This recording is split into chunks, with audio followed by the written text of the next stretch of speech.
ନମସ୍କାର। ଆଜି ହେଉଛି ଅକ୍ଟୋବର 13 ତାରିଖ ସୋମବାର ଦିନ। ଆପଣମାନଙ୍କ ପାଇଁ ନେଇ ଆସିଛି ଆଜି ଦିନର କେତୋଟି ଗୁରୁତ୍ୱପୂର୍ଣ୍ଣ ଖବର।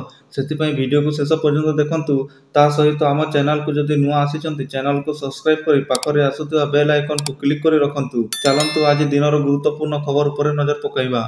ଚୀନ ଉପରେ ରାଗ ଶୁଣାଇଲେ ଟ୍ରମ୍ପ। ଚୀନ ଉପରେ ସକ୍କା ହେଲେଣି ଟ୍ରମ୍ପ। ସେଥିଲାଗି ତ ଲଗାଇଛନ୍ତି 100% ଟେରିଫ୍। ନଭେମ୍ବର 1 ତାରିଖ 2025 ସପ୍ତମ ଚୀନ ଆମଦାନୀ ଅତିରିକ୍ତ 100% ଅତିରିକ୍ତ ଶୁଳ୍କ ଘୋଷଣା କରିଛନ୍ତି ଟ୍ରମ୍ପ। ଏହା ସହିତ ସେ ଆମେରିକାରେ ନିର୍ମିତ ଗୁରୁତ୍ୱପୂର୍ଣ୍ଣ ସଫ୍ଟୱେର ରପ୍ତାନି ଉପରେ ନିୟନ୍ତ୍ରଣ ମଧ୍ୟ ଘୋଷଣା କରିଛନ୍ତି, ଯାହାକୁ ନେଇ ଏବେ ଭାରି ଚର୍ଚ୍ଚା। ଚୀନ ଓ ଆମେରିକା ମଧ୍ୟରେ ବଢ଼ିଲାଣି ଉତ୍ତେଜନା। କେବଳ ଉତ୍ତେଜନା ବଢ଼ିବା ତାହା ନୁହେଁ, ବରଂ ବିଶ୍ୱର ଦୁଇ ବୃହତ୍ତମ ଅର୍ଥନୀତି ମଧ୍ୟ ବାଣିଜ୍ୟ ଓ ରାଜନୈତିକ ଉତ୍ତେଜନା ବୃଦ୍ଧି ପାଇବା ସମୟରେ ଏହି ଟେରିଫ୍ ପରି ପଦକ୍ଷେପ ନେଇଛନ୍ତି ଟ୍ରମ୍ପ। ସେପଟେ ବିଶେଷଜ୍ଞମାନେ କହିଲେଣି, ଏ ନୀତି କାର୍ଯ୍ୟକାରୀ ହୁଏ ତେବେ ବିଶ୍ୱ ବଜାରକୁ ଗୁରୁତର ଭାବେ ପ୍ରଭାବିତ କରିବ। ପରବର୍ତ୍ତୀ ଖବର। ବିହାରରେ ଏନ୍ଡିଏର ଆସନ ଭାଗବଣ୍ଟା ଚୂଡ଼ାନ୍ତ। ବିହାର ବିଧାନସଭା ନିର୍ବାଚନ ପାଇଁ ଏନ୍ଡିଏରେ ଆସନ ବୁଝାମଣା ଚୂଡ଼ାନ୍ତ ହୋଇଛି। ଏ ନେଇ ବିହାର ବିଜେପି ନିର୍ବାଚନ ପ୍ରଭାରୀ ଧର୍ମେନ୍ଦ୍ର ପ୍ରଧାନ ସୋସିଆଲ ମିଡିଆରେ ସୂଚନା ଦେଇଛନ୍ତି। ମୋଟ 243 ଆସନ ମଧ୍ୟରୁ ଉଭୟ ବିଜେପି ଓ ବିଜେଡିୟୁ ସମାନ ସଂଖ୍ୟାର ଆସନରେ ନିର୍ବାଚନ ଲଢ଼ିବେ।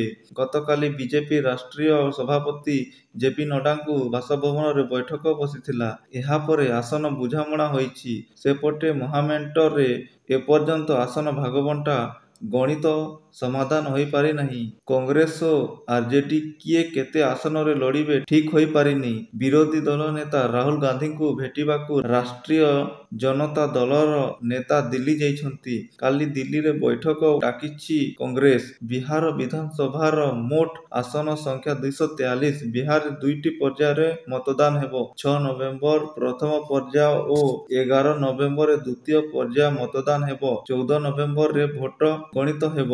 ପରବର୍ତ୍ତୀ ଖବର। ଦେଶର 3 ବନ୍ଦର ମଧ୍ୟରେ ପାରାଦୀପ। କେନ୍ଦ୍ର ସରକାର ଜାତୀୟ ସବୁଜ ହାଇଡ୍ରୋଜେନ ମିଶନ ଅଧୀନରେ ପାରାଦୀପ ସମେତ 3ଟି ପ୍ରମୁଖ ବନ୍ଦରକୁ ସବୁଜ ହାଇଡ୍ରୋଜେନ ହବ୍ ଭାବରେ ଚିହ୍ନଟ କରିଛନ୍ତି। ଅନ୍ୟ 2ଟି ବନ୍ଦର ଗୁଜରାତ ଏବଂ ତାମିଲନାଡୁରେ ଅଛି।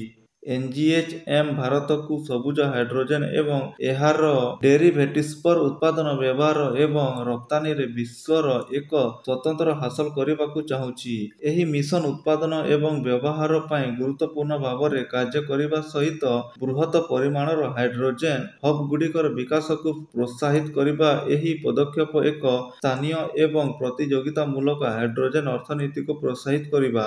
ପରବର୍ତ୍ତୀ ଖବର। ଓଡ଼ିଆ ଡାକ୍ତରୀ ଛାତ୍ରୀଙ୍କୁ ଗଣଦୁଷ୍କର୍ମ ମାମଲା, 3 ଅଭିଯୁକ୍ତ ଗିରଫ। ପଶ୍ଚିମବଙ୍ଗର ବର୍ତ୍ତମାନ ଜିଲ୍ଲା ଦୁର୍ଗାପୁର ମେଡିକାଲ କଲେଜରେ ଅଧ୍ୟୟନରତ ଦ୍ୱିତୀୟ ବର୍ଷର ଜଣେ ଓଡ଼ିଆ ଡାକ୍ତରୀ ଛାତ୍ରୀଙ୍କୁ ଦୁଷ୍କର୍ମ ଘଟଣାରେ ପଶ୍ଚିମବଙ୍ଗ ପୁଲିସ 3 ଜଣ ଅଭିଯୁକ୍ତ ଗିରଫ କରିଛି। ପୀଡ଼ିତାଙ୍କ ପୁରୁଷ ବନ୍ଧୁଙ୍କ ସହ ସ୍ଥାନୀୟ କିଛି ଲୋକଙ୍କ ବୟାନ ଆଧାରରେ ମୋଟ 5 ଜଣଙ୍କୁ ଚିହ୍ନଟ କରାଯାଇଥିବା କୁହାଯାଇଛି। ସମସ୍ତ ଅଭିଯୁକ୍ତ ମେଡିକାଲ କଲେଜରୁ ମହଲ ଇଲାକାର ବୋଲି ସୂଚନା ମିଳିଛି। ସେମାନଙ୍କ ମଧ୍ୟରୁ 3 ଜଣଙ୍କୁ ମୋବାଇଲ ଟ୍ରାକିଂ କରି ଜଙ୍ଗଲରୁ ଗିରଫ କରାଯାଇଛି। ଗିରଫ 3 ଜଣ ଅଭିଯୁକ୍ତଙ୍କଠାରୁ ଘଟଣା ସମ୍ପର୍କରେ ଜାଣିବା ଏବଂ ଏସ୍ଆଇଟି ମାରାଥନ ଜେରା କରୁଛି। ଅନ୍ୟ 2 ଜଣଙ୍କୁ ଗିରଫ ପାଇଁ ସେ ପାରାନଗଞ୍ଜ ଜଙ୍ଗଲ ମଧ୍ୟରେ ଡ୍ରୋନ୍ ସହାୟତାରେ ତଲାସି କରାଯାଉଅଛି।